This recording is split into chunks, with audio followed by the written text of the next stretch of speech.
I'm ready.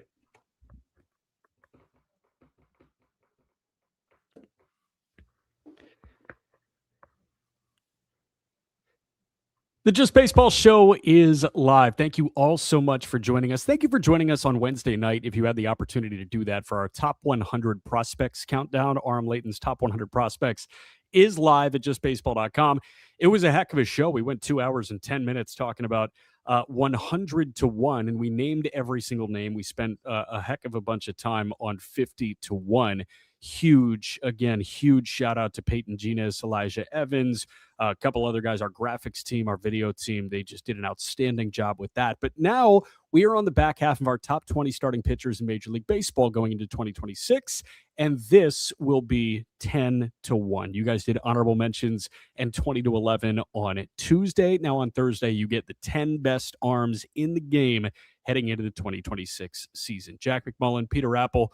Peter, who we brought to you by BetMGM, and the best way to get your betting started is to download BetMGM and use bonus code JustBaseball when signing up, and you will get up to a $1,500 new player offer on your first wager with BetMGM. Here's how it works. Just download the BetMGM app and sign up using bonus code JustBaseball. Deposit at least $10.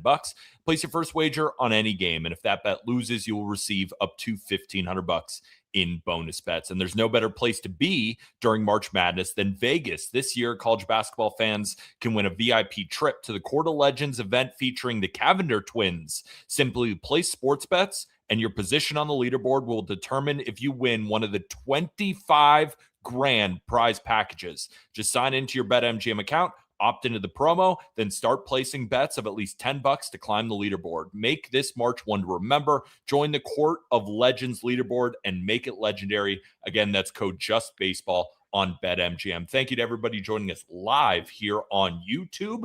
The best way to support these streams, let us know in the comment section what you think about our rankings. Make sure to like the video and make sure to subscribe. What a show it was yesterday, but I assume you want to talk Cavender twins? I do. I certainly want to talk Cavender twins. That seems like a heck of a giveaway. And get involved on MGM, even if college basketball is not your cup of tea. Have you been tapped into the college hoops game at all this year? Because DN Peterson at Kansas, this kid's amazing. Darren Peterson. Like, there's so much Ant-Man in his game, but he doesn't play. Like, he plays fewer than 25 minutes a night. Like, he will take himself out of games. He is leading the world in DNPs right now. It's unbelievable what's happening with him, but he's so darn good. But I won't waste your time anymore. Haven't watched... I wouldn't say I haven't watched a second of college basketball, but it has been more than a handful of seconds. Yeah. Now the college baseball season has started. That's where my butt is parked, on the couch watching college baseball. I understand. And Rock Chalowski just had himself a heck of a, midweek? Was it Tuesday or Wednesday? His third home run of the season. And it's so great scrolling Twitter and seeing White Sox fans kind of already declare him as one of theirs. Like, it's almost like they're reporting as if he is in their minor league system. But don't sleep on Justin LeBron. There are plenty of other great guys at the top of the draft. It might not be Rock Chalowski, but I think that's more of a testament to how loaded the bats are in college baseball right now, not an indictment on Chalowski at all. He's box office, but there are so many other good players. Can I just say that I've already seen jersey swaps of Rock Chalowski in a White Sox uniform, like standing at shortstop. These are the earliest jersey swaps I've seen for an amateur player, I think, ever. I don't know if Adley got those jersey swaps in 2019. He's one of the best prospects that we've seen in college baseball, and that's not just me saying it. That's the guys over there at the College Baseball Show who have just done great work covering college baseball for us, at Just Baseball. Make sure, if you want to keep up to date on everything college baseball, to go check out the College Baseball Show. And that's what they say. And then I see him in person, and it's hard for me to disagree. Yeah, I totally understand, man. Before we get into the top 10, I will acknowledge this is a bit of a bloody sock game for me. Horrible decision by yours truly to try shaving 20 minutes before a show. And we were talking about it. I go razor shave. You do not. The beauty of having a stick microphone for those watching on YouTube is I can cover this nick that I gave myself on my chin. So whenever I'm talking, I'm doing that. But I do have, and I feel bad for the hotel that I'm in right now, but I'm just wasting their hand towels on a bloody chin right now. So bit of a bloody sock game, but we march forward. I'm tough. Don't call me a hero because I don't deserve that. But you ready to get into the top 10? I'll call you a hero. Okay, I think I you were appreciate good. it. You did a 2.5-hour stream yesterday, and now you're back on the show with a bloody chin. It doesn't get much harder as a podcaster. It doesn't get much harder as a podcaster, and you got to factor in that I was sitting in sunshine watching Thomas White and Yuri Perez throw bullpens today, and life is tough for yours truly right now. Poor you. Yeah. No, Yeah. I'm having a tough time. Yeah. I did see one thing from one of our great writers, Sean Donahue. Jack, answer for your Wheeler ranking. I assume you guys just took me. You guys Actually, took me to service. Yeah. Aram brought up a great point. You're about to get married to a doctor. Like, you could have asked her about TOS and found out like he's probably going to make 20 starts this year. And if Zach Wheeler makes 20 starts, Podcast P brought up a great point. You want 20 starts of Wheeler or you want 30 starts of Fromber? And I think he ranked Fromber inside your top 15. I think we're both taking Wheeler. Yeah. Listen, the guy had a rib removed and thoracic outlet scares the living crap out of me. So here's the thing. Let me take you guys behind the curtain just for a moment. Initially, I ranked my top 30. And then I had a bunch of guys with INJ next to him, like Schwellenbach, McClanahan, because McClanahan is going to be in the rotation on opening day. I just have no idea what the hell to make of him. Like, there were so many guys that fit that criteria, Wheeler included, that I was like, you know what? I'm just going to put injured and I'm not going to rank them. And that could be its own article. And we could have that conversation on the pod. You know, hey, all these guys have a ton of injury concerns. I have no idea. And then we decided to rank them in earnest. And I was just so scramble brained when that happened. I was like, I guess I don't want to put my eggs in any basket right now. I should have recalibrated. That's on me. But for the sake of injury and having no idea how he bounces back from having a rib removed and thoracic outlet, I just kept him at 35. So it was lazy from me, certainly. And hand up, I own that. I apologize. But there's just like questions that I have, I guess. I think, to be fair to you, there are so many good pitchers in Major League Baseball right now that narrowing it down even to the top 10 here, there's a handful of guys, that I ranked outside of the top 10 who could easily be top 10 guys. Like, I think when I'm looking at the rankings, I'm going all the way down to 23. And then maybe after I'm saying you might not be a top 10 pitcher next year. And I said this on the last show, different from hitters. I feel like I have stronger opinions about this guy just because we have much more data. With pitchers, it's a smaller sample. And sometimes you got to latch on to guys with small samples because a lot of them end up making huge leaps when the data tells us that it's a possibility, right? Like Garrett Crochet was really bullish on him last year after 140 innings with the White Sox. Tarek Skubal the year before. Like, so I'm much less of a debater when it comes to starting pitching rankings compared to ranking guys offensively. So I'm not as hurt if a pitcher I like you don't like as much or vice versa because they're all so good. They can all throw 7 shutty on any given day, especially in this top 10. Like, rank them in whatever order you want. This is a discussion about the best pitchers in baseball. I'll give you an example. Like, I had Yuri Perez 16 and our whole editorial team had him 35, like outside the top 30. He could win the Cy Young. He could be outside the top 30 starting pitchers in baseball. Who has any idea? Like Spencer Strider, I had at 28 and I was the high guy on him. Why can't Strider look like Strider in 2026? No idea. I guess he was hurt a little bit last year. He could bounce back and be excellent. Another guy Aram and I talked about that wasn't ranked, Kyle Bradish. Kyle Bradish is such a dog. Kyle Bradish has been just injured, but whenever he's on the field, he pitches like an ace. And I ranked him 27 and I felt like, oh man, I'm so low on Bradish. I go to the sheet. Nobody else has him ranked except Aram. Like, it's there's so many good pitchers. There's so many. There's plenty of snubs too that aren't even going to get mentioned here who could easily be number 2s, even an ace in a rotation. We're so lucky. We're so lucky. I was the only guy that had Gavin Williams inside my top 30, and he was at 26. What if Gavin Williams has a 2.80 ERA in 170 innings? Could be. What if Joey Cantillo is even better? That guy's nasty. Buy me Also some an option. Like, there's so many good guys. There are tons. But we get into the cream of the crop here, and we start with number 10. Our 10th best pitcher in Major League Baseball going into 2026, the Seattle Mariners, Bryan Woo. Bryan Woo had a breakout last year, and he has always been kind of on the surface of that superstar breakout, and he's likable. He made his first All-Star team in 2025. In 24, it was really damn solid, 121 innings at a 2.89 ERA. He punched out 101 and walked just 13. The question was, can he stay healthy? This guy was scratched a lot. This guy was missing starts a lot, it seemed. And what does he do in 2025? He posts 30 times, ups the inning total from 121 to 186 and 2/3, and was 15-7 with a 2.94 ERA. He was 2 punch outs shy of 200. He punched out 9.5 per 9. He walked fewer than 2 per 9, and he finished 5th in American League Cy Young voting. I absolutely love Bryan Woo, and I think it's reflected in the rankings. I personally had him at 8. You, Aram, and I are actually the high guys of everyone who ranked. Our editorial team, the low man, was Leo Morgenstern at number 16. You had him at 10. Aram had him at 9. I had him at 8. And I look at him and I'm like, he put up 25 consecutive 6-inning appearances. 25 straight starts of 6+ innings.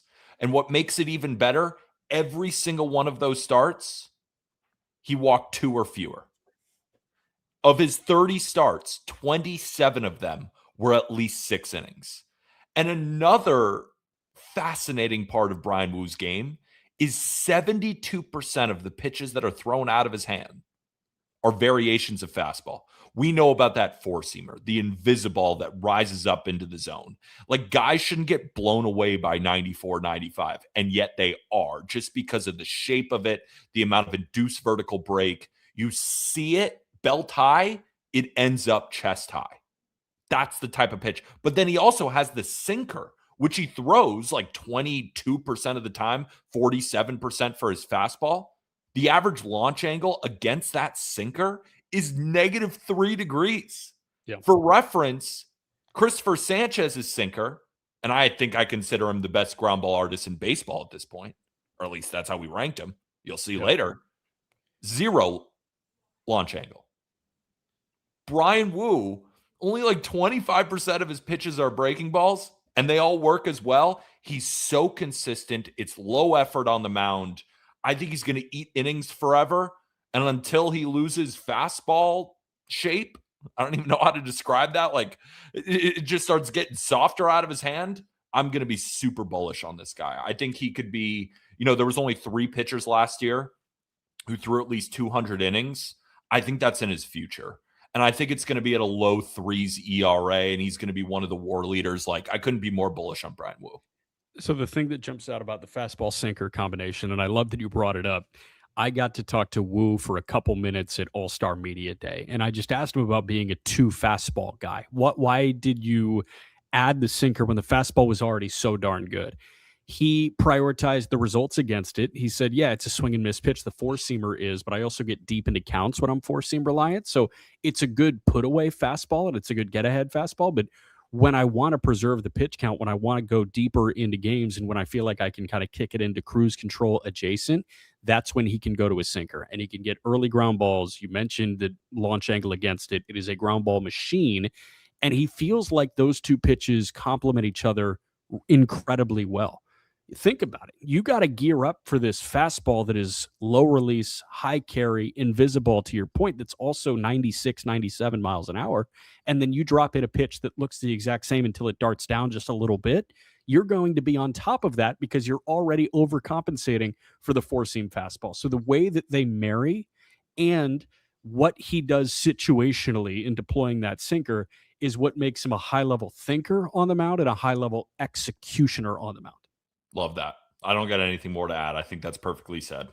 So let's go to number 9, man. Our number 9 pitcher in Major League Baseball going into the 2026 season, Hunter Brown, who was just named the opening day starter for the Houston Astros. This was the premier breakout on the mound in the 2025 season. 27-year-old from Detroit, originally a 5th-round pick of the Astros in 2019 at a D2 Wayne State University in Detroit, Michigan. This guy had an ERA north of 5 in 2023. And then in 24, he looked really damn good. 170 innings at a 3.5 ERA. We're thinking this guy is mid-rotation, maybe number 2 starter behind Framber Valdez. And what he did in 2025 made it unnecessary for Houston to retain Framber Valdez this year. He made it unnecessary for Houston to go hunt an ace on the free agent market. Their big splash on the free agent market was Tetsuya Imai, who is slated as their 2 or 3 starter, and that's all they needed because they have an ace moving forward. Hunter Brown in 31 starts through 185 innings at a 2.43 ERA. He punched out 206 and kept the walks per 9 under 3. Hunter Brown is high-octane stuff coming at you. He is the king of tilt, and that curveball is pitching heaven. I love watching him spin breaking balls. The only starter last year to allow softer contact was Tarek Skubal over Hunter Brown.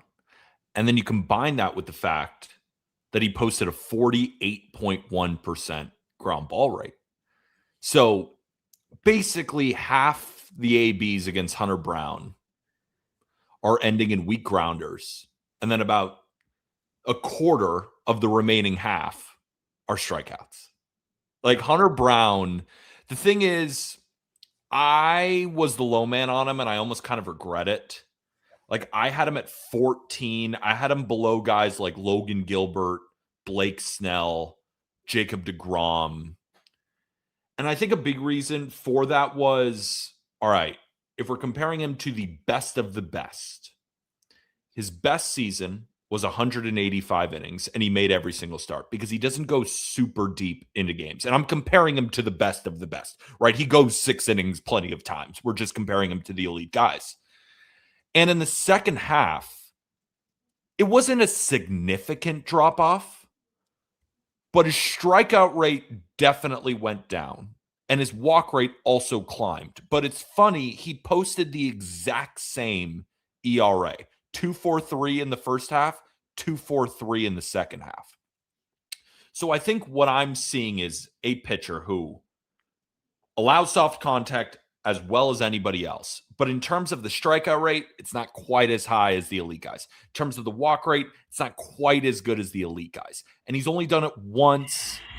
But again, I'm splitting hairs here. I think Podcast P is coming up to deliver some Hunter Brown medicine. And I think still, deservedly so. Yeah, and he's still pedaling on his bike, might I say.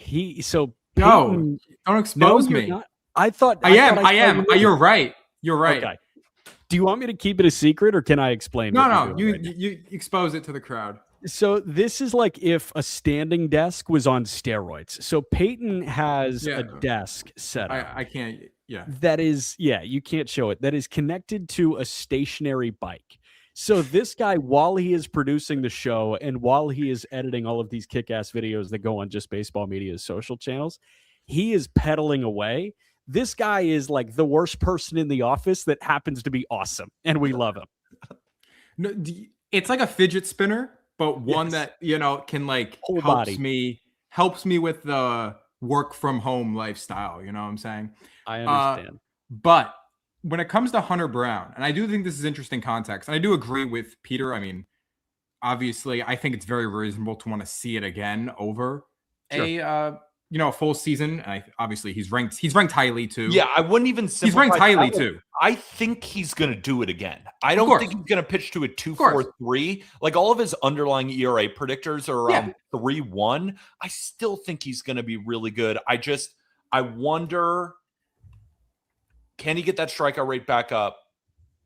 That's kind of it. Can he be a 200 inning guy? Because just the rest of them, I feel a little bit more confident in it, or they just have better stuff. He hasn't checked the boxes that you were looking for him to check yet to get into like a definitive top 10 pitcher, which is so elite. Like that's such an elite ranking. I still think 14 is pretty good for me. So the piece of context I want to bring up is more just about Hunter Brown in general and his rise to being one of the best pitchers in the American League. In 2024, third start of 2024, Hunter Brown took a trip to Kansas City. Hunter Brown recorded 2 outs allowed 11 hits, and was tagged for 9 earned runs. Remember, Hunter Brown was a very hyped up pitcher going into 2023 after an excellent 2022. He had a pretty rough 2023 after a strong start. And after 3 starts in 2024, his ERA was above 16. The next few starts, he kind of middled a bit. But then on May 5th, Hunter Brown introduced a sinker. He had not thrown a sinker in his 2 previous MLB seasons before this point. His 2 main offerings are fastball sinker now. Since introducing the sinker on May 5th, 2024, Hunter Brown has made 55 starts at a 2.46 ERA. For context, in that same span, Tarek Skubal has made 56 starts, so 1 extra start, at a 2.36 ERA. So only 0.1 lower than Hunter Brown's ERA in the same span. Now, Tarek Skubal has 8 more innings. Tarek Skubal walks less hitters, strikes out more, and has way sexier peripherals. Tarek Skubal's a way better, not way better. He's a soundly better pitcher than Hunter Brown. You know what I'm saying? Yep. But Hunter Brown clearly was struggling with his repertoire in some aspect, and he found this sinker. And since finding that sinker, similar to a Brian Wu, and similar, Aram has pitched. I think this is a blueprint for Shane Baz to take a leap. Since finding that sinker, he's been a top 3 pitcher in the American League. Yeah. I knew Hunter Brown and Mitch Keller had a lot in common, but that kind of solidifies it for me. Yeah, Mitch Keller was the first person I thought of too. No, he wasn't. Actually, first half Mitch Keller is kind of a dog. Like if we're ranking, if we did a top 10 on just first halves, Mitch Keller is up there. It is cool, the implementation of the sinker. And it is cool that 10 and 9 on this list are both 4-seam sinker guys. So, and then that knuckle curve, too, opponents hit 150, and it is disgusting. And if you look at the classic movement map, like comparing it to a standard horizontal and vertical movement of a knuckle curve, this guy is dropping it off the table, and it does not really deviate horizontally. It is a true 4-seam at the top, knuckle curve off of that down with the sinker as well. That is an absolute nightmare. So understandably so, he is our number 9 pitcher in the game for 2026. Number 8 for us is Jacob deGrom, the timeless Jacob deGrom of the Texas Rangers. He has been the most frustrating case in baseball over the last however many years. You can pick your sample. He and Mike Trout were Spider-Man memeing at the top of every single list. Well, deGrom's the best pitcher in baseball, but he's not going to be on the mound enough to keep that title. When can we take that title away from Jacob deGrom? The answer was a couple of years ago, I think right before he made the move to Texas. But what deGrom did coming back from his second Tommy John surgery was incredibly impressive. Jacob deGrom in 2025, in his age 37 season, put up 30 starts at a 2.97 ERA, 173 innings. Punched out 185. He walked just 37. It is nowhere close to the best year of his career, but it's still incredibly solid. A 2.97 ERA and 30 starts is a hell of a year. And it just proved that he can stay on the field again. And I thought that that was really important. He's no longer number 1. He's no longer number 5. But he should still absolutely be within the top 10 when you get to see this much Jacob deGrom over the course of a year. I think a big reason why I'm still high on Jacob deGrom. I mean, I ranked him 11, so I guess I'm not that high on him, but I felt like I was high on him. Who were the high people on him? Let me pull this up real quick. So yeah, I can give it to you. So you were at 7. Cool. Fink was at 7. Eric was at 7. Joey was at 7. But then Leo was at 11. I was at 11, and Aram was at 10. So basically, you know, I guess I was the low man at 11. You were the high man at 7. But all the pitchers in between are just so damn good that I really don't see that much of a gap. But watching Jacob deGrom last year, especially watching him early and late, like he was good throughout the season, I was so happy because we weren't getting 175 innings of deGrom, a diminished version of him. We weren't getting that. He sat 97.5 miles an hour with his fastball last year. Peak deGrom was at like 98.7, 99. Yeah. Not that big of a drop off. His slider still averaged 90 miles an hour. And when you look at opponent batting averages against all of his pitches, most of them start with a 1. Like, he is still not DeGrom 1.08 ERA in 92 innings. Sure. But over a full season, and again, I think the best predictor of injuries is, did you get hurt last year? He didn't get hurt last year. So I don't feel nervous about him getting hurt, even though I know he's, 37 years old, but he didn't throw any innings in the playoffs. So it was 175 innings. I think he could come back next year and do it again with elite stuff.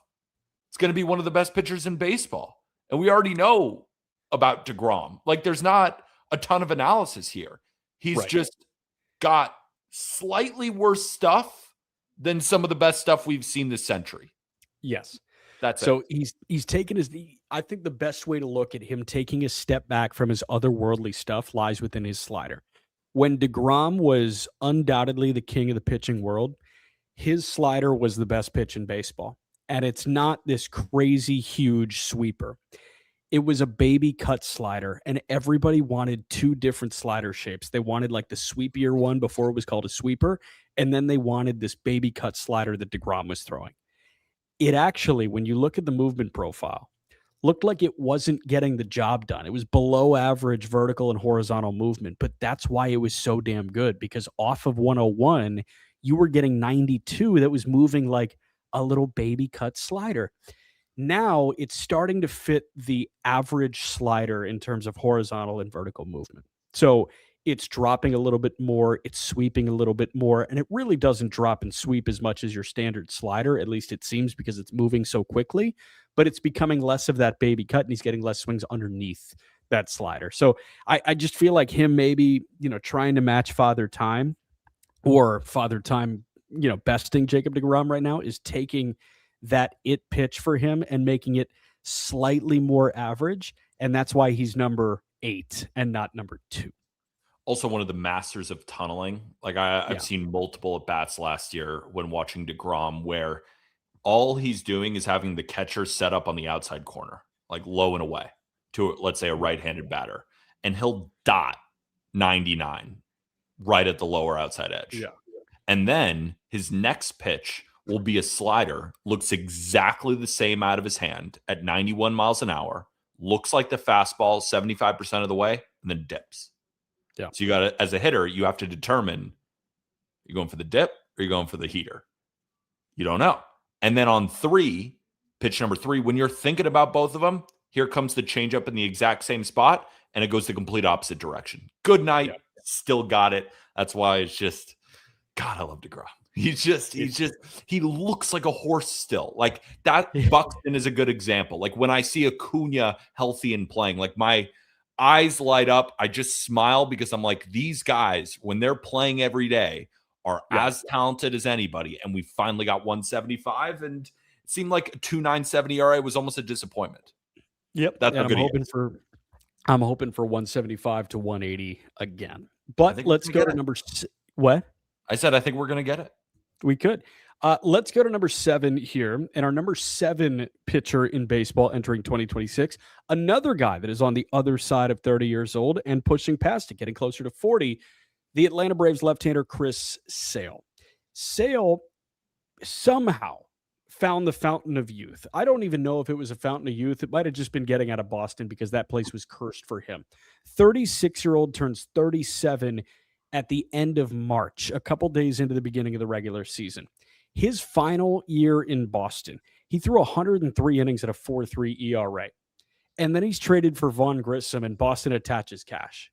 He wins a Cy Young, sporting a 2.38 ERA and going 18-3 while leading the National League in punchouts in 2024. And in 25, it was more of the same. He did miss some time with injury. He was limited to 126 innings across 20 starts. But this guy had a 2.58 ERA again. He punched out just shy of 12 per 9 again, and he walked just over 2 hitters per 9 again. You know what you're getting from him when he's on the mound. It's just a matter of availability, and so far for the Atlanta Braves across his 2 years, he's been very available. It's so funny. We just talked about DeGrom's slider at his age 37. I mean, last year, Chris Sale was 35, and by run value, his slider was tied for the second best pitch in baseball. It was So the cool. best slider in all of Major League Baseball. Tarek Skubal's changeup was number one. Ryan Nelson's fastball was tied 23 run value with Chris Sale's slider. To have a top 2 pitch in Major League Baseball at this age, and then of course you got the deception with the low arm slot, 95 up in the zone. For all of us, those watching on YouTube, again, thanks for joining. You could see those highlights. It's like, what do you do? Right? So I still view him as one of the nastiest pitchers in baseball. And the cherry on top, and probably a reason that I think all of us were pretty high. I mean, I had him at 7. I know a lot of us scattered across the board did as well, is the level of compete is just so high. I was listening, obviously, to amazing prospect show that you guys did yesterday, and you were talking about that level of compete that some prospects have, that at the highest level they can bring out the most, right? We saw it with Yamamoto in October. We've seen it with Jackson Chorio. We've seen it with Bryce Harper. You've seen the scuttles with San Diego and Ohtani, like they hit him and then he'll hit like a 580-foot home run, and you could tell there's just something else. Like, I don't know how many guys I can think of who, if I'm the opposing team or the opposing fans, I don't want to make that player mad. Like, I think when Sale as a Brave goes into Citizens Bank Park, the worst thing those Phillies fans can do to him is do what they normally do. Like, he's a guy you almost, when you're reaching over into the bullpen and yelling at him, start yelling nice things. Yes. Because if you piss him off, you're fucked. Like, to put it plainly, good luck. Good luck making Chris Sale angry. And I think there's the potential that this might feel like his last breath of true acehood. We might get an angry Sale this year. Good luck. There's a lot of pressure on him entering this year. And there was a lot of pressure on him, I think, going into last year too, because he was one of those guys that, I know he missed 10 starts, did stay healthy for the majority of the season, when pretty much everybody in Atlanta did not stay healthy for the majority of the season. This year, with Schwellenbach already out, with Waldrop already out, and with God knows what's coming from Reynaldo Lopez and Strider, it's time for Sale to be that guy again, and he can keep stiff-arming Father Time. He's a psychopath, and I love it because he's one of the last psychopaths that we have left on the mound. Verlander has that to a certain degree, but Scherzer and Sale were always the gold standard of that old guard. I'm going to kill you. And nobody will ever forget the Chris Sale cut up the alternate jersey for the White Sox because he didn't like the way they looked. You know, it was seen as like an attitude thing for Sale, and it was, the beginning of the end, and then they trade him to Boston the very next offseason. I don't even know if it was that. I think it was just, I'm pissed. I'm about to start a baseball game. These jerseys suck. Time for them to go. I'm going to cut them up. He is a nut job in the best way, and it's the way you want your weird competitive pitchers to feel. And it may be a lost start, but as long as we have him in the game, it's alive and well. So, it's future Hall of Famer. Future Hall of Famer too.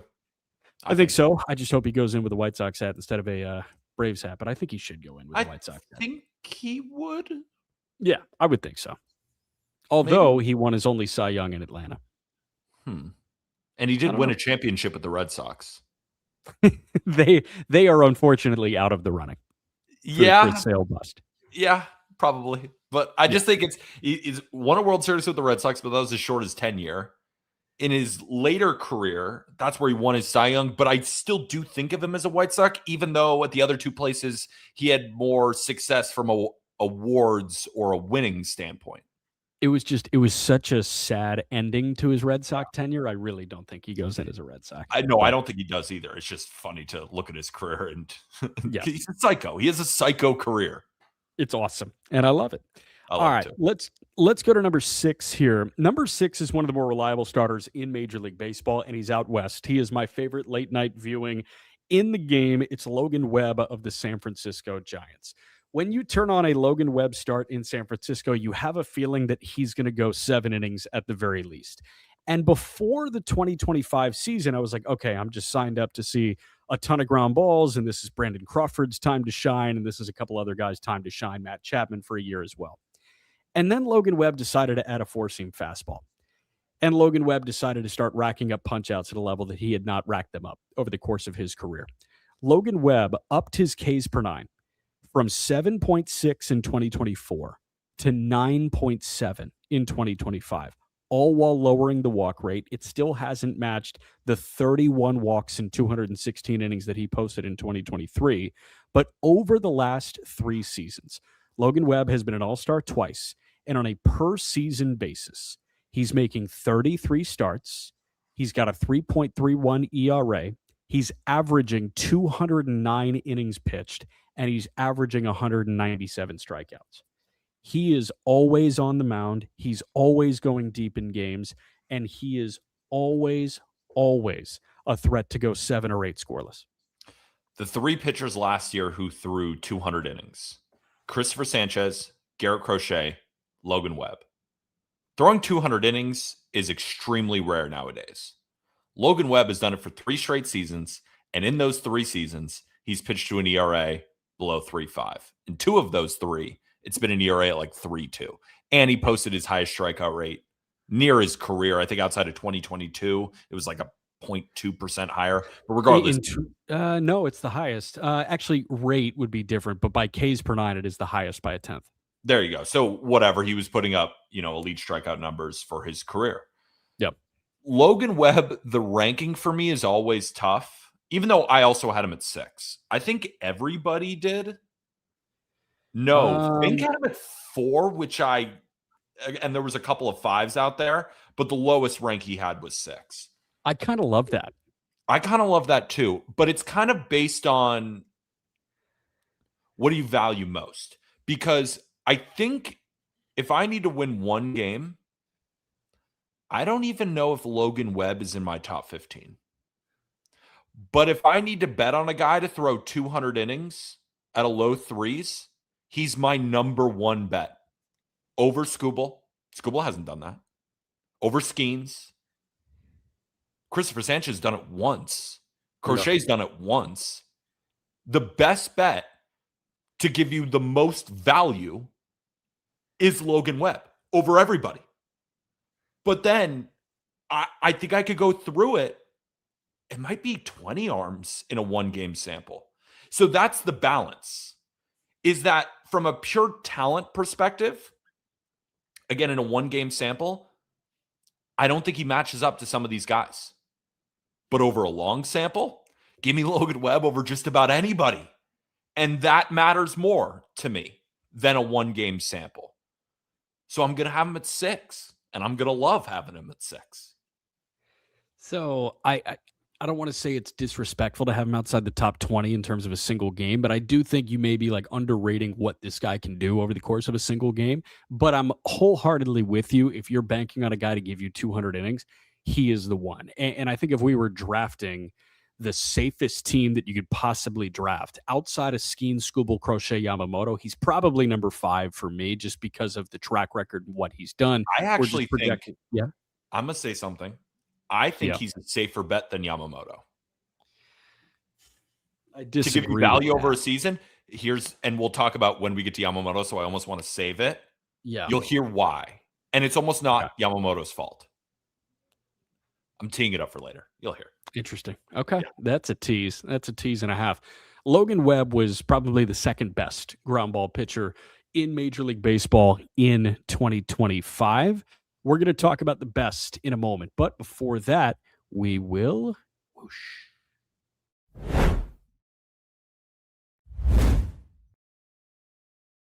Number 5 on our list of the best pitchers in baseball going into 2026, the Philadelphia Phillies, Christopher Sanchez. Sanchez was amazing in 2024. Christopher Sanchez gave the Phillies 182 innings at a 3.32 ERA. He leveled up in 2025. He was an 8-WAR pitcher in 2025, according to Baseball Reference. Christopher Sanchez in 202 innings surrendered just 12 home runs and threw to a 2.50 ERA. The whip was at 106. The FIP was at 2.55. There wasn't anything lucky about it. This guy rolled ground balls at will. And for the overwhelming majority of the time, he's a 2-pitch pitcher, and they look the exact same. They're just 5 miles an hour apart. 6, 8. It's a sinker that's a ground ball machine, and it's a changeup that's one of the best pitches in Major League Baseball. He is a timing disaster. And he has you playing a guessing game all night long. And when I say all night long, I legitimately mean all night long. He threw a complete game against Boston. He went 8 innings twice. He went 7 1/3 once. And he went 7 innings 1, 2, 3, 4, 5, 6, 7, 8, 9 times. All the time. He was a quality start with the chance for more. I gave him out as a dark horse Cy Young pick last year. Not even I thought he could be this good. And he finished second in NL Cy Young voting. Out of 32 starts, he gave up more than 3 runs 4 times. He's so otherworldly consistent. And I also look at, something that I find interesting is the run environment that he's consistently pitching in. Because, when we talk about June Schwarber, right? He hits like 30 home runs a month. When it gets warm at Citizens Bank Park, it is one of the best places to hit in Major League Baseball. And Sanchez is routinely facing really good lineups in the National League East. Of course, he's facing good teams all the time, especially in the National League, but it's not a very easy schedule for him. In June last year, he posted a 1.85 ERA, and then in July, he posted a 1.95 ERA. During some of the toughest times to pitch at Citizens Bank, he was putting up ERAs below 2. Like that. And then the fact you talk about the sinker and the changeup. Like Podcast P is about to come on and just shed even more light on Christopher Sanchez. He's such a joy to watch because of how consistent he is. And again, I think he will be what Logan Webb has done over the last 3 seasons. Just more top-end talent. I think that's basically what we're looking at is consistent 60% ground ball rates, high strikeout rates, 200 innings, and pure dominance. I think he could win the Cy Young next year. Like I think there's a real chance he has a better year than Paul Skeens does. Don't go that far. Peyton, what you got? Podcast P, what do you think? I mean, you could have. I'm not saying he had an argument for the Cy Young this year because I think Skeens was just so otherworldly dominant. But I mean, he wasn't that far off. Like obviously Skeens was unanimous, and I think he was objectively the Cy Young. But if Skeens had a bad start or two in September, I think Sanchez could have reasonably made it close. But the thing I was going to say about Sanchez, and I think this is the thing that really stood out to me about him as a pitcher in his 2025 is how he stuffed Shohei Ohtani into a fucking locker. Yes, he did. Dude, to give you the numbers, right? So Christopher Sanchez from mid-September to the end of the playoffs made three starts against the Dodgers.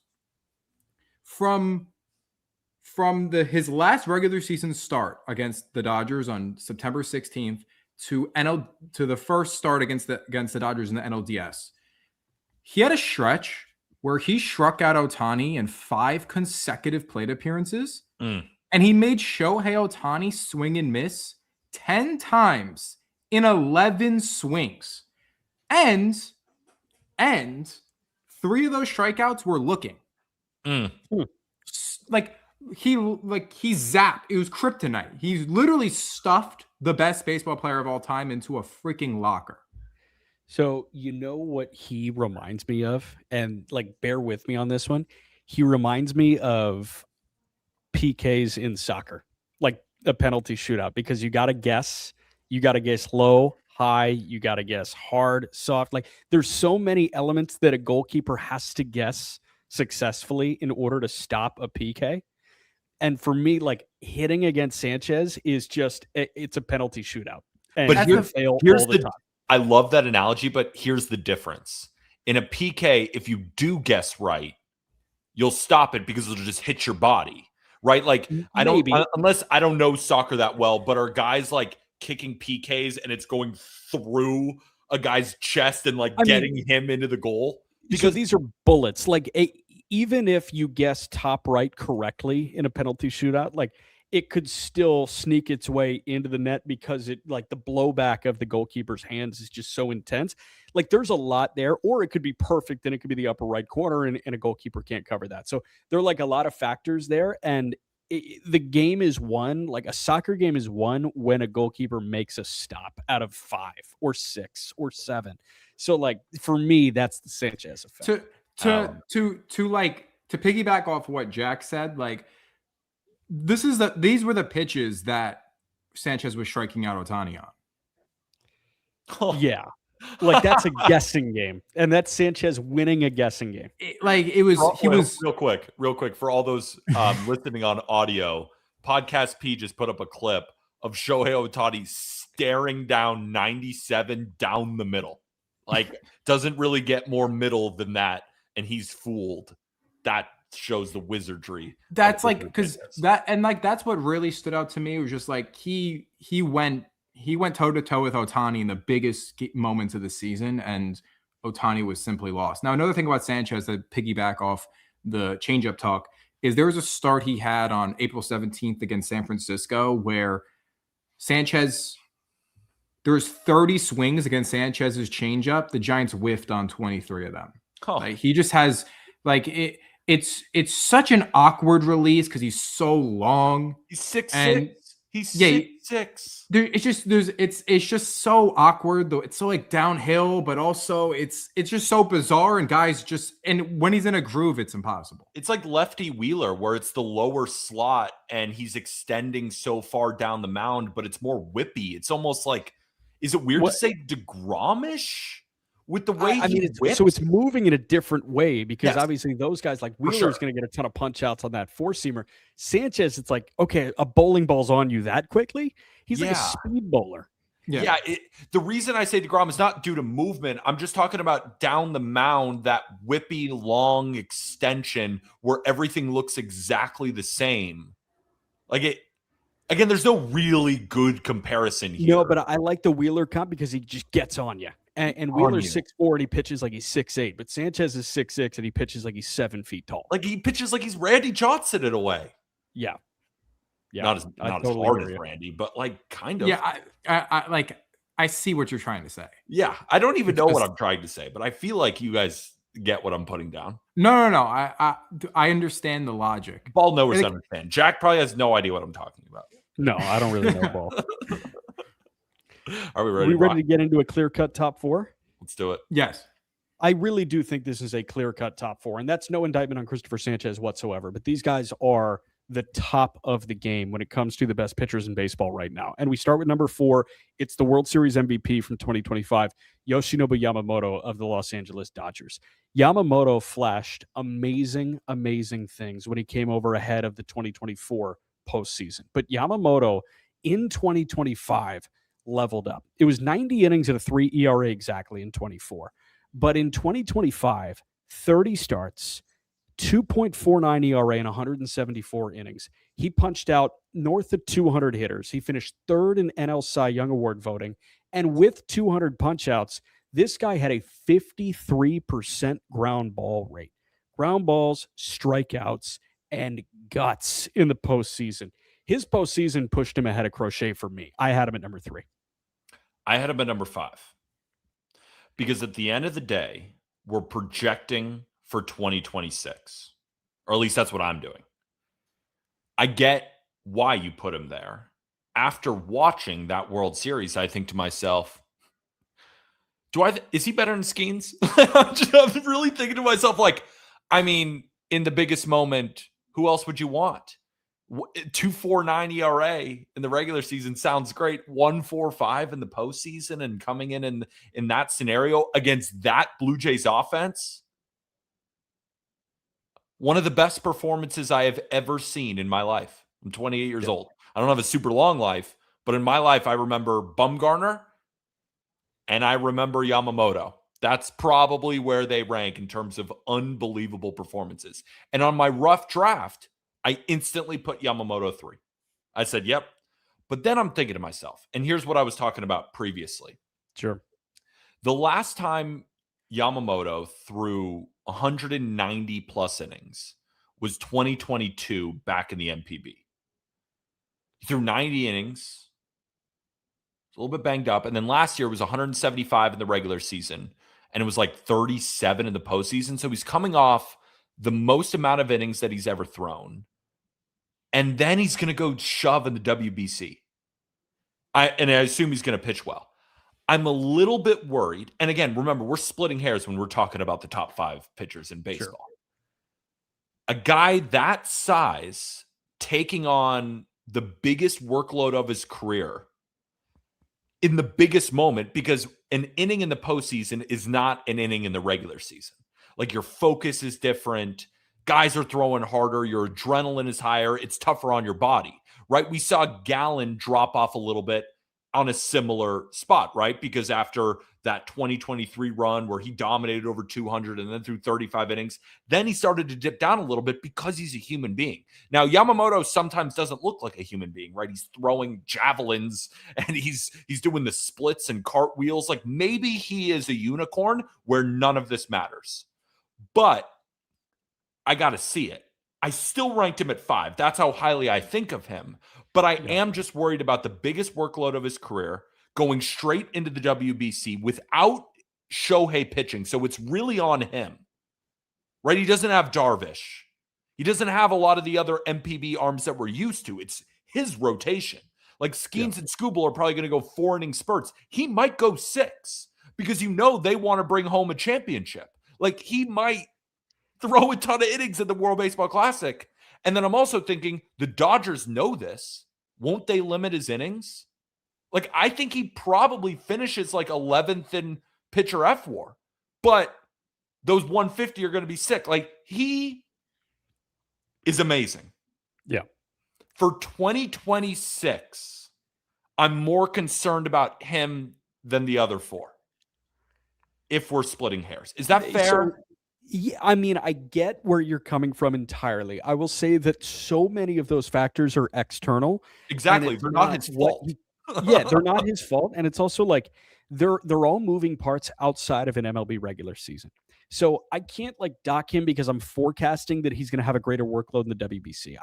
I can't push myself to that point. I'm just thinking, who do I want on the mound, assuming they all make 32 starts? And I want Yoshinobu Yamamoto on the mound for me, assuming they make all 32 starts. If we're just talking about that, I would put him 3. I agree with you. I just don't. I appreciate you taking and I appreciate you taking the thinking a step further, because like we are, kind of projecting it. If we were to have a WAR conversation or a productivity conversation, those external factors could play in if we were to look back on this. But I just think from a talent perspective and a production perspective over the last 2 years that he has been stateside and what he did before that, this guy has earned the right, especially in the 25 postseason, to be the 3rd best pitcher in baseball. We have him at 4. I'm totally cool with that, with the consensus. And the reason that I say 3 is, and I hit on it briefly, the blend of punch outs where he got 200 last year and the ground ball rate. Like, this guy sits within the top 10 among starters in ground ball rate. He's up there with Framber Valdez, with Logan Webb. He's up there with all of these guys when it comes to elite ground ball rate, coupling that with strikeouts better than anybody else in that conversation. Here's why I love our list a lot. I said it before we pressed the record button. I was like, I think I like the Just Baseball list better than my own list. Yeah. I look at the top 7 and I feel like rank them whatever order you want. Sure. Those are the 7 best pitchers in baseball. Yeah. And you're going to hear the rest, so I don't want to give it away yet. I think you probably know who's coming up. But like, Sale's got to be 7. Webb's got to be 6. And this is the definitive top 5. Everywhere else, I could start hearing arguments. But before that, we're all pretty much aligned. These are the 7 best pitchers in baseball. You could pick your order. Yes. I'm totally with you, man. And Yamamoto, because of democracy, is at number 4 on our list. Let's get to number 3 here. And it's war pick. Garrett Crochet of the Boston Red Sox is our number 3 pitcher in the game entering the 2026 season. Garrett Crochet was an absolute animal in 2025. And that comes off of his breakout season in 2024. This guy had not made a major league start. He hadn't made a professional start entering the 24 season. He rips off 146 innings at a 3.6 ERA en route to an all-star campaign and 210 punch-outs. He's then traded to the Boston Red Sox and gets an $170 million contract. And for the second year in a row, He makes all 32 starts. He was 18-5 with a 2.6 ERA, and in 205 innings, he punched out 255 guys. Punched out 11.5 per nine while walking 2 per nine, and he was the American League Cy Young runner-up last year to Tarek Skubal. It's unheard of what this guy has done. Tommy John in the big leagues, reliever, and makes 32 starts in back-to-back years. Year 1 and 2 of him being a starting pitcher. No one does that. Nobody. So I could be wrong here. And Podcast P, if you want to come up too, because you're a Yankee fan for this. Last season, Garrett Crochet, from a Yankee fan's perspective, have you seen a better pitcher in our division, the American League East, than him last year? Because I was thinking in my head and I was watching that playoff start, 7 2/3, 1 earned run, like a bunch of Ks, just put us all in a locker. And I'm thinking to myself, my mind goes, he's the best I've seen since Pedro in the American League East. There's got to be someone better in the middle, but I couldn't think of it. Off the top of my head, I can't quite pull someone in recent memory, but I mean, in recent memory, you are right. I mean, like we had Price in for the Rays who won a Cy Young, and he floated around. Like Snell has been great. Snell, I mean, yeah, Snell won a Cy Young. I mean, I think it is interesting because the Yankees and him kind of went back and forth all year. Like there was it was interesting because it seems as he was very successful against the Yankees, especially if you factor in the postseason. He was just able to beat the Yankees' powerful lineup. It was power versus power, and it seems as he was just edging us out every time. Yeah, he just won. It was just like it was a heavyweight battle every time. And Uncle Ted brought up this comment, Garrett Cole. I was more referencing non-Yankees. Like, as a Yankee fan facing pitchers in the American League East, who has been the best since Pedro? And I'm not talking about he is the best pitcher. He's got to prove it more. But 2025 Garrett Crochet? Well, Sale. I think 2025 Garrett Crochet might have been better than anything Sale did with the Red Sox. I know Sale won a World Series and all that. Yeah, but Sale's 2017 Sale, I think, is better than. Let me look out. Sale struck out 308 guys in 2017. Damn, that's pretty good. 2017 Sale pitched to a 2.90 ERA in 214 innings with 308 punch-outs. With 308 punch-outs. So that would be the answer, I think, is since then. But Crochet did put up a better ERA. So yeah, but I think Sale had a better ERA plus. Oh, this is a good one. Roy Halladay was also otherworldly for the Jays. Yeah. That's another good one. But the main point of this is, these are the guys I'm talking about. That's how good the big point. I think it is Sale just because he carried over that 2017 into a 2018 season that he sadly got injured for, where he was unfathomably dominant. A 2.1 ERA with 13.5 strikeouts per nine. Yeah, he had a stretch where I think he struck out like 100 guys in like 8 starts or something like so dumb. Like he was crazy. Is there anything? I think it's Sale. Is there anything Garrett Crochet doesn't do at an elite level? Because I'm thinking about it. All right, he led baseball in strikeouts last year. Cash 11-1. One of the most fun futures I've ever been a part of. Not just winning, 11 units. It was the battle between Skubal and Crochet all year long. And at the beginning, Mackenzie Gore was in the conversation too. Like this was an incredible battle. Like watching Skubal start, then Crochet, and just watching them trade off 10 punch-out outings. Like it felt like I was watching an abbreviated version of the home run chase in 1998, which unfortunately I wasn't alive for. But that's how it felt from a betting perspective watching these two. He was second in innings. He has one of the lowest walk rates in baseball, and that's another testament to how good he is. He just comes after you. 49% ground ball rate on top of it. Like that's an elite ground ball rate. There's nothing he doesn't do at an elite level. You're right, but just to wrap a bow on this, because I saw the number and it made me shit myself, quite frankly.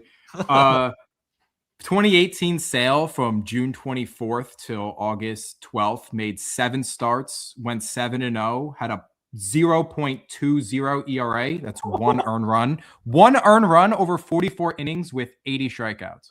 Oh my God. How many walks? Do you have the walk number? 6. More walks That's than runs. awesome. Listen, walks so than I think it's Sale. I think if It might be Sale. I don't think Crochet can do that hypothetically, but Sale did do it. Sale is the answer. I think Halladay is right up there as well. Yes, But in the late 2000s, 100%. But that's the pitcher that we got here. And I thought that was a fun thought exercise. So I was like, again, it's been 9 years or 8 years since that. Yeah. Damn good. A lot can change. So, all right. Crochet was number 3. We get into the top 2 here, and it's really a question of who's just baseball going to rank number 2 versus number 1, because this is its own tier as well. It seems like the top 4 are solidified, but 3 and 4 were going to be interchangeable in Crochet and Yamamoto, and then 1 and 2 could be interchangeable. And our voting group decided that they were sort of kind of interchangeable.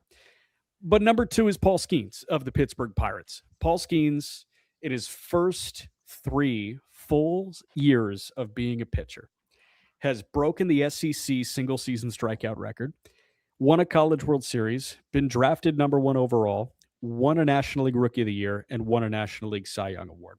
Skeens, in his first 2 seasons of Major League Baseball, has given us in total 55 starts, 321 innings. He's got a 1.96 ERA and a whip under 1. This guy finished 3rd in Cy Young voting with 133 innings in 24. He upped it from 133 to 188 and logged a 1.97 ERA. 216 punchouts, 2 walks per 9, and 11 home runs allowed in 733 batters faced. We can talk Skubal right now, too, because I feel like it's going to be a head-to-head conversation, but let's save the Skubal 411. Let's talk about Skeens, we'll talk about Skubal, and then we'll compare the 2. So I have a pretty strong opinion on one of them being number 1 in baseball, but that shouldn't take away anything from Paul Skeens. A career 1.96 ERA. And when you start to think about the greatest starts to a career, his name is being brought up. And we're talking about in MLB history, right? The Doc Goodins of the world, the Fernando Valenzuelas of the world. Like, it doesn't get much better. And then when you were talking about what he did in college and all this kind of stuff, like number 1 overall pick, this is every single player, like in high school, college, little league, t-ball, you put your head on the pillow and you dream about what Paul Skeens has done. Yeah. Like, this is the dream scenario. You go to LSU and you go win a national championship. You meet Livy Dunn there.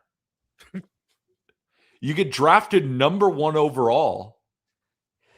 You win Rookie of the Year, destroying people. And then you go win a Cy Young with an ERA under 2. The only thing he's missing is playoff acumen.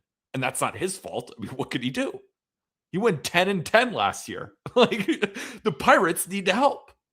I think he lost more of his starts than won. Podcast P, can you fact check me on that? I'm pretty sure I saw that stat at the end of last season. Again, that's not his fault. But the Pirates lost more Skeens starts than won. But regardless of that, this is a dream start.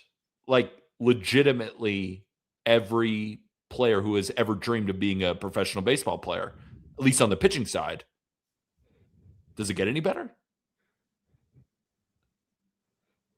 I don't think so. I was just trying to look at run support per start, And Skeens has to be near the bottom, man. And that's the only box that he hasn't checked. The other one, I guess, is winning a WBC title, and he has the opportunity to do that in a matter of months or in a matter of weeks. But It'll happen. You said he's less only than a thrown 321 innings in his career, and he has multiple accolades. Like, the And accolades he's are already accomplished- piling up for him. Right. And he's accomplished so darn much. There is nothing that he hasn't done to this point. I really don't think, at least that has been in front of him. And now it's just a matter of putting a contender or even a moderate contender on the field behind him. And did you see the real quick podcast P? Did you see the Pitching Ninja posted that video of, the 7 pitches in his arsenal, the way he tunnels them and all the different directions? And it was so cool seeing like baseball legends go and quote tweet that and be like, oh shit. Like, no matter where you are in the spectrum of the greats, everyone has their eyes on this and they're thinking to themselves, yep, we're all aligned. Unreal eliteness. Yes. Go ahead, podcast P. 2 quick things to say on Skeens. One, the Pirates went 17-15 in his starts. 17 so and 15. Roughly 500, which is kind of embarrassing. But they also were 10. He also had a 10-10 record. Another thing I wanted to touch on: run support per 9 innings. Yeah, give me that. Skeens got 3.4 runs of support per 9 innings. The only 2 pitchers with less were Kyle Freeland and Michael Wacha. Michael Wacha's a dog. He might be the most underrated pitcher in baseball. Wacha is interesting, but you cannot be in the bottom 3. I know. It's not his fault. To give you context, just quick context, like a guy like Max Fried got 7.28 runs of support per 9 innings last year. That's amazing. Like, that's all. Anyway, something I wanted to briefly touch on that front is that in terms of sheer run support, Skeens, the Pirates scored 71 runs with Skeens on the mound. Do you know the Pirates scored more runs with Paul Skeens on the mound than the Dodgers scored with Yoshinobu Yamamoto on the mound? Wait, I thought you just said Skeens was third to last in run support. Per 9 innings. Per 9, he edges out Yamamoto. So Skeens has 3.4 and Yamamoto's 3.5. But in the raw total, the Pirates scored 71 runs with Paul Skeens pitching. The Dodgers only scored 68 runs with Yoshinobu Yamamoto on the mound. That's bizarre. Interesting. It is bizarre, and we talk about the Dodgers being able to get hot in a hurry. And I mean, it's clear, like when Yamamoto left the game, they would have a huge 7th or 8th or 9th inning, and they would, solidify wins. But that is a fascinating quirk, and I don't know.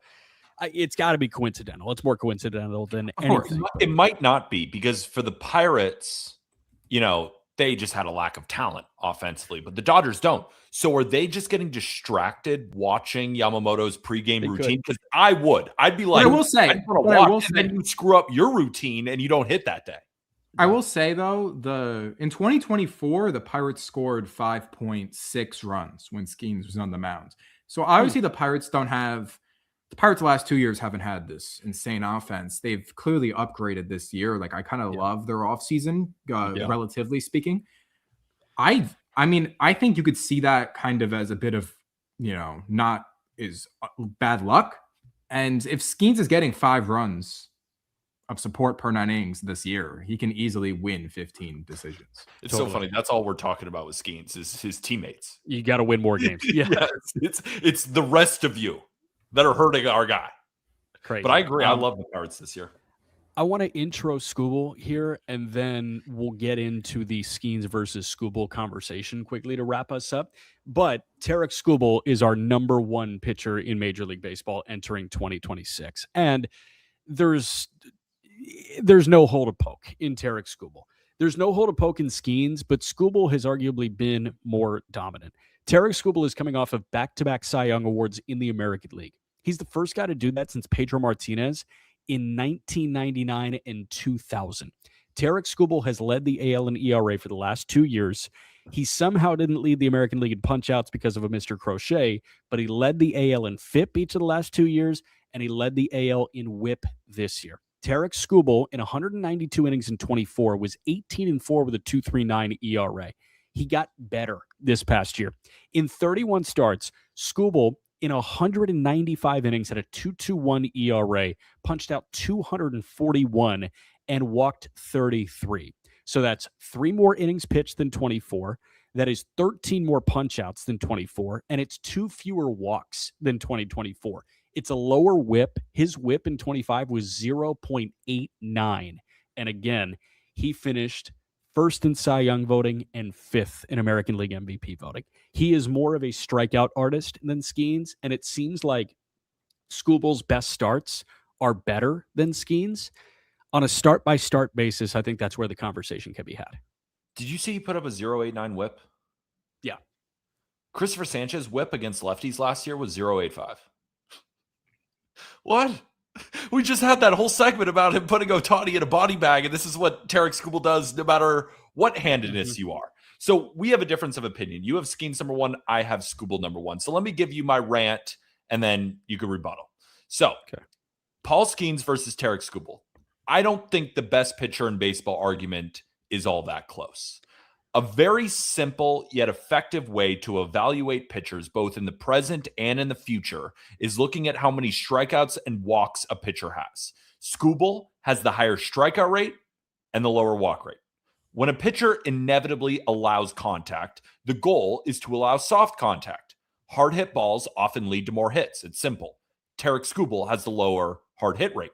Elite starting pitchers pride themselves on eating innings. Paul Skeens made 1 more start than Skubal did last year, and yet Skubal compiled more innings because Skubal goes deeper into games, going at least 7 innings 13 times last year compared to Skeens, who only did it 6 times. Skeens' best pitch is his fastball. Opponents hit 205 against it with a 20-run value. But comparing to other fastballs, it's not even the best in the league.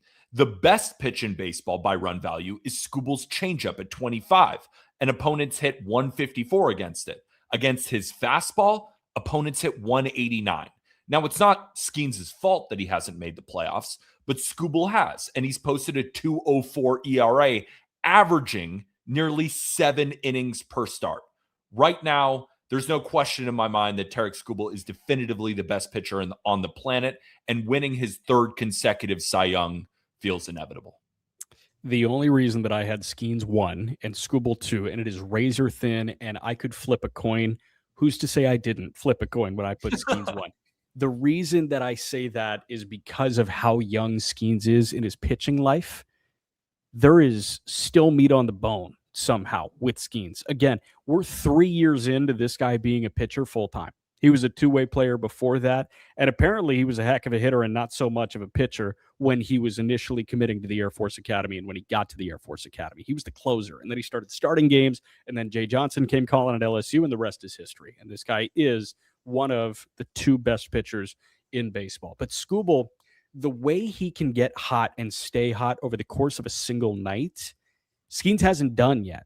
So that is, I think, the main argument for Tarik Skubal. Over the course of a season, Skeens has had the better ERA each of the last 2 years. Last 2 seasons, Skubal has thrown 67 more innings than Skeens. Now, Skeens' ERA is much lower. It's 34 points lower. Skubal at a 2.3, Skeens at a 1.96. But the difference to me, and I know K rate is relatively similar, the difference to me is Skubal can go 9 innings of 1-hit shutout ball with 15 Ks, and we haven't seen Skeens do that yet.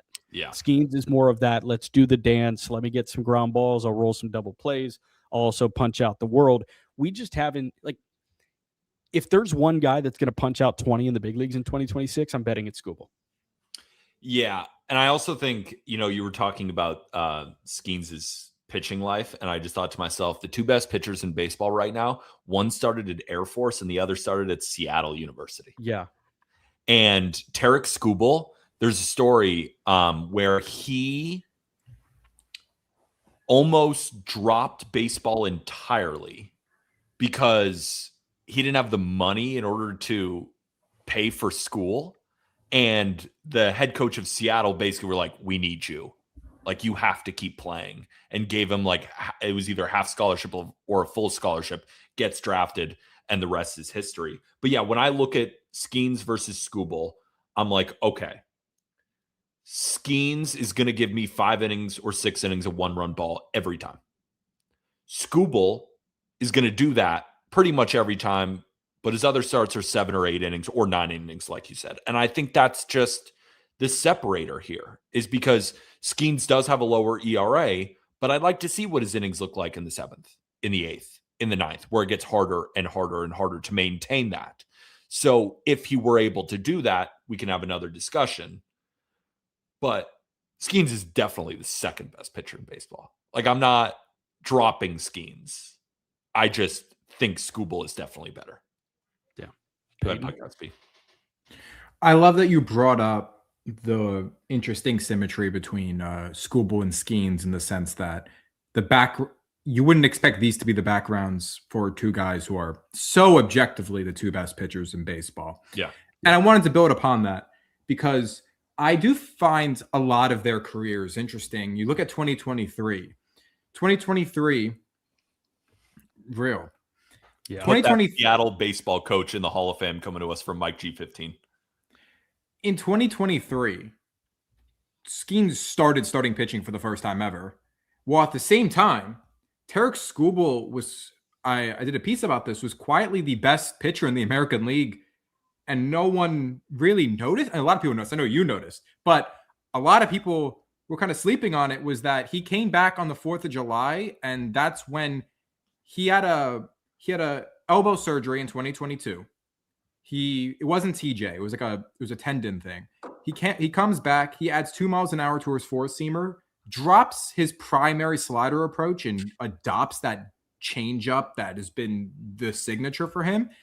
And he had a 2 FIP over 80 innings the rest of the year. And then from 2024 to 2025, he's been so objectively the best pitcher in the American League. And in 2026, in a contract year, he's looking to become the first pitcher in American League history to three-peat as a Cy Young winner. That's the type of guy we're talking about. And there's one little thing that both these guys I do want to touch on, is that if you look at MLB Network's top 100 players list, the second best top 100 list that exists, behind, of course, Peter Apples. I agree with you. Yeah. This past season, the top 10 hitters, according to MLB Network, faced Skubal and Skeens 70 times. They had 1 extra base hit and a 490 OPS. That's so cool. That's for context. Stat. For context, those guys' combined OPS was 929.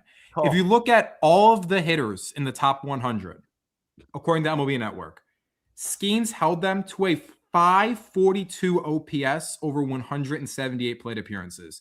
Yes. Skubal held them to a 667 OPS. Bit high, but that's against still the best hitters in baseball. Yeah. It's really crazy. It's insane how not only do these two have they've conquered everything. They're just I wonder if you have this still lodged in your memory bank. You made a great TikTok. I think it was maybe during the middle of last year. I forget exactly when it came out, but I remember it, where you did the kryptonite of the best players in baseball. Yes. Do you remember the kryptonite for Skubal and the kryptonite for Paul Skeens? So I made that a little bit before last season, and Skeens didn't quite have the sample yet, but I will tell you, Nolan Arenado has hit Skeens pretty well. Roman Anthony, high school. Yes. Arenado and Skeens. Thankfully, Arenado's out of the division. It's funny to think Paul Skeens is good. Arenado. I'll give you, but there's 3 guys. There's 3 guys who have gotten Tarik Skubal since he's become prime Skubal. It's Brent Rooker, Jorge Polanco, and you have the third, Jack? Zach Neto. Yep. Those are the 3 guys who have gotten Skubal. But pretty good list of guys. That is a good list of guys. And what a list I thought this was. I think this was one of our best lists. I think so too. One quick thing on Skeens, Skubal, Crochet, our top 3. Look at how their bodies have changed over the last 5 years. That's the other big thing to me. Mass times acceleration equals momentum. Isn't that the whole equation? Yep. These guys look so different than they did 3 years ago. It's unfathomable. They are all units, and they have put on weight. Dude, pitchers can't be pitchers and MLB athletes cannot be using performance enhancing drugs anymore. To maximize recovery and output, you need to be a bigger boy. Yeah. Bump those calories up, Papa. Yeah, like, you know who I keep getting more bullish on, Jack? Thomas White. Like, listening to you guys talk about him and seeing those highlights, he keeps adding weight. I'm like, he's gonna. I think he should be higher on the top 100. Like, I think he's gonna explode. He's 250 pounds. That's the archetype of Crochet. Like, you guys were comparing him to Snell. I'm like, he looks like Crochet. I hear you. What were we saying? Awesome. Listen, if Arm sees a prospect eating a Big Mac, I'm bumping him up 5 spots. Yeah, I understand. CC Sabathia really, well, he was a little different. Towards the end. Towards the end. That's our list, folks. The top 10 starting pitchers in Major League Baseball for 2026. Again, number 10, Brian Wu of Seattle. Number 9, Hunter Brown of the Houston Astros. Number 8, Jacob deGrom in Texas. Chris Sale with the Braves is number 7. Logan Webb of the Giants, number 6. Christopher Sanchez of the Phillies, number 5. The Dodgers, Yoshinobu Yamamoto, number 4. Number 3, Garrett Crochet of the Red Sox. Number 2, Paul Skeens of the Pirates. And number 1, Tarek Skubal of the Detroit Tigers. We're done. That'll do it for us, folks. Thank you all for listening. And the best way to support the Just Baseball show, if you're listening to us live on YouTube, if you enjoyed the stream, smash the like button and make sure to subscribe. And if you're listening to us on audio, best way to support is just leave a 5-star review. If you want to join the best baseball group chat in the world, talk about all these rankings, check out all of my MLB futures, talk with Arm about the top 100, be a part of some box breaks where you get all the baseball cards that you could ever want. It's the best baseball group chat in the world. You can find the link in the episode description. And if you want to go get yourself some Just Baseball merch, the link will be in there as well. For Podcast P, Jack McMullen, I'm Peter Apple. We'll see you tomorrow. Top 15 relievers in Major League Baseball. And with that, thank you, everybody.